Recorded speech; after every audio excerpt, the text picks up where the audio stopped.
So you have a number of items to sharpen. I don't know, chisel blades, plane blades, knives, edges, and you're thinking, because you don't have forever, you're not doing it by hand, you're gonna do power sharpening.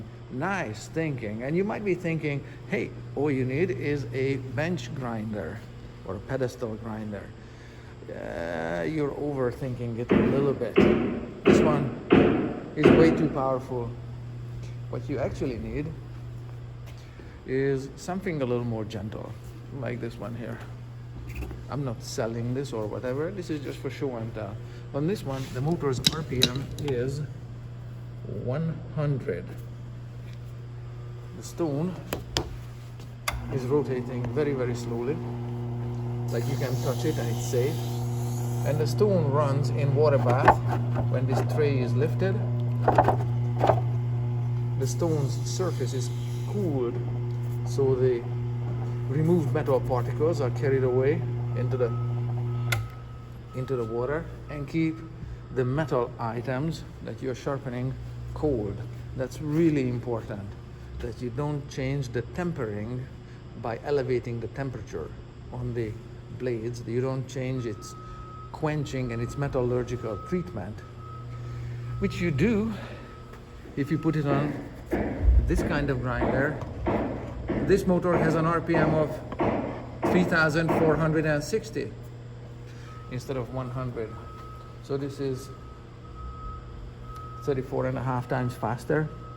Too much power. However, I'm going to use this one because I need to regrind the blade on this knife. What I mean by regrinding is this. I broke the tip of it there, and I want the blade to end in a sharp point. On this knife, just a different design. This is rounded purposefully. That's nice, but often I want a definite point on an item, and that's exactly what I'm gonna do. So regrinding means that I'm gonna remove metal aggressively along the edge here to end in a point. A large amount of metal relatively needs to be removed here, so that's why I'm going to use this grinder. Now, in order to not alter the metallurgical treatment of the knife's blade, I'm gonna have to do it slowly, and these also come with cups for water. For cooling the blades, I'm gonna need a coffee cup or something here so that I can do this material removal very slowly. And before I do anything, I want to make sure that the grinding stones are actually square. Like that one is good. This coarse grinding stone is absolutely not. Look at the amount of gap here between the tool rest and the stone and there. So this needs to be squared, and that's called truing. So I'm gonna get a coffee cup or something that holds water and regrind this. I'll show you how it looks like. So this needs actually very little work. I've got a cup of water here, and this white stone is of a composition that is a cold stone, so there shouldn't be sparks flying. It should keep the metal as cold as possible. Nevertheless, I'm going to go really slowly.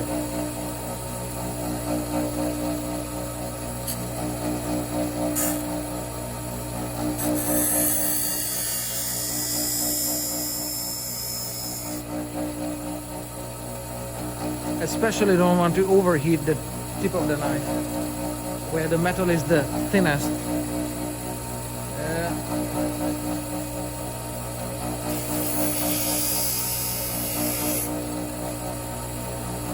Yeah, let's see, how's it looking? It's not looking good. It's overheating the tip. Sorry. Have a look at it. You see that discoloration there? That's not good. I'm gonna have to remove it all on the... Yeah, this is too fast.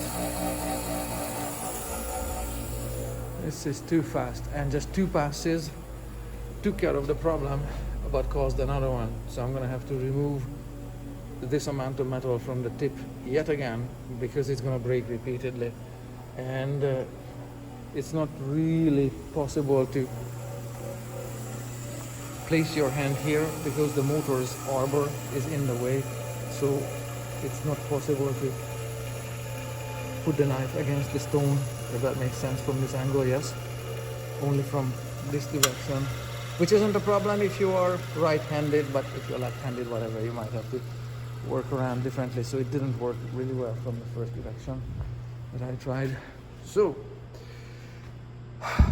let's do this slowly.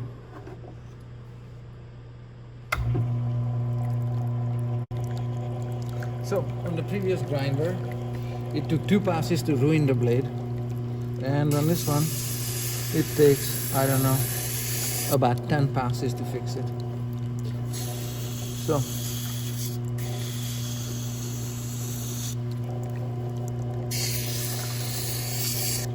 alright, let's see what I did.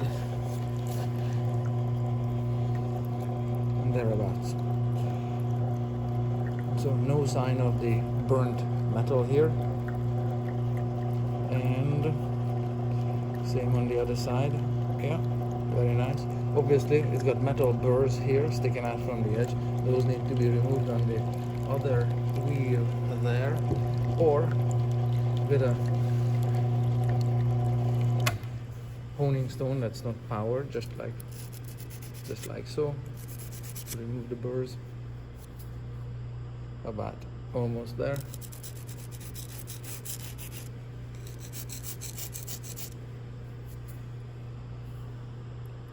There.